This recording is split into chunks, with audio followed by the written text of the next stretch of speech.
So a lot of people compare my art to Minecraft, which is understandable, but recently I've been trying to move away from that stigma and create my own style for my game. So Minecraft uses almost exclusively cubic shapes. There are very few angles, and when they do exist, they're just rotated cubes.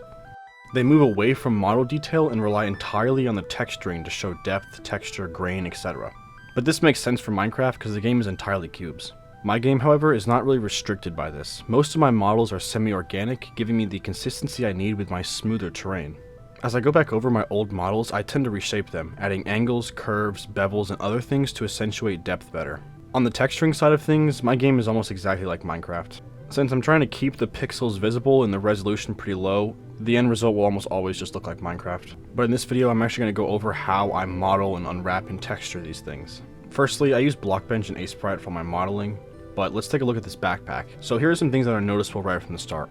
Angles. I don't restrict myself to angling. If a model requires a more organic structure, I allow it to take that form. Another thing I do is my forced use of AO or ambient occlusion. Almost 100% of the time when you're creating textures for a game model, you want some type of fake AO. It really helps sell depth, and this is how it works. In real life, objects don't really receive lighting from a point light. A point light is a single point emitting light in all directions around it. Usually, you will see objects lit by a directional light, things like the sun. A light bulb is essentially the closest you'll get to a point light. So when I darken the edges of a model in that texture, it helps sell the depth of it. It prevents the model from looking like it is entirely one object that never has seams. So why fake shadows that don't exist in real life? Well, the reason is that you have to sell a 3D look on a 2D screen. In real life, you can see depth, you can see shadows, lighting, angles, and reflections all in real time. But when you're in a game, you can't really simulate all that. We can't cast billions of light rays every millisecond and perform bounces, transmission, absorption, etc. in real time, so we fake it. A really easy way to fake AO is to simply darken the areas where objects meet. Everywhere there is a sort of seam, you can add some darkening. So look at the difference between these two images. The image without AO on the bag looks a little less realistic. It seems like the bag is fused with the backpack. It looks like there isn't a single crease in the entire connection. It fails to separate the individual shape of the backpack and its silhouette. So by adding fake ambient occlusion lines between the two, they become separated despite the model being the same.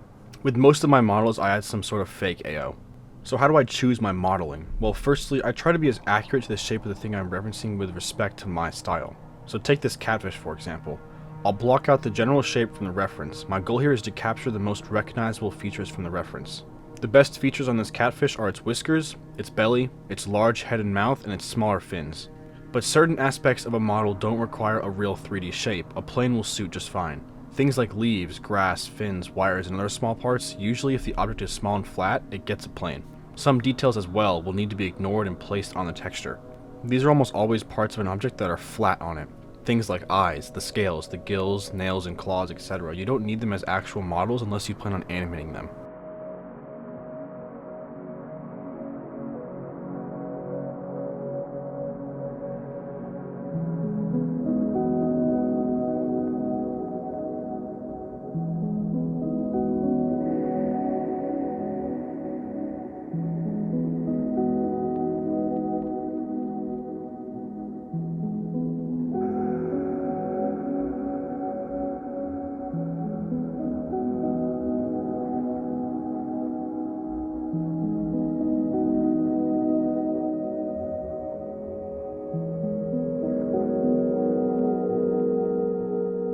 So with this basic model complete, I'm going to figure out the texturing. So I try to make the texture as small as possible. You want as little wasted space.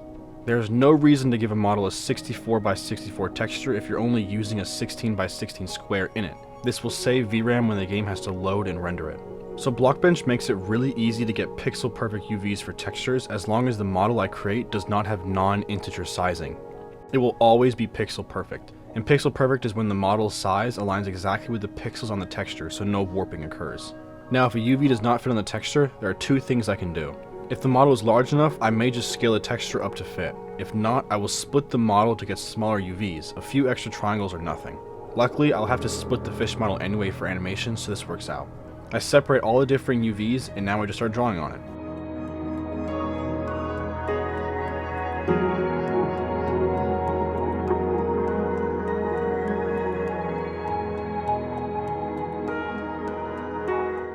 This catfish has a sort of spotted pattern, so I want to bring that into the model. Also this line along the middle as well. I've created my own palette for my game, but I deviate from it to create objects that are more eye-catching. But I will say, every single color is derived from this palette in some way. They all start near or on it.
Since we're working with textures that are so small, you have to merge details into larger pieces to prevent eye clutter. Generally in pixel art, you want to avoid lots of clutter and harsh transitions, unless that's the style.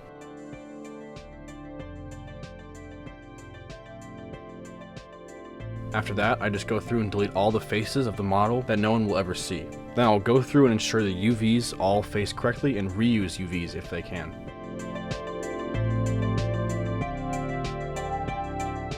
So that's pretty much it for my model creation, but I'll go ahead and I'll show some other shapes and objects as well.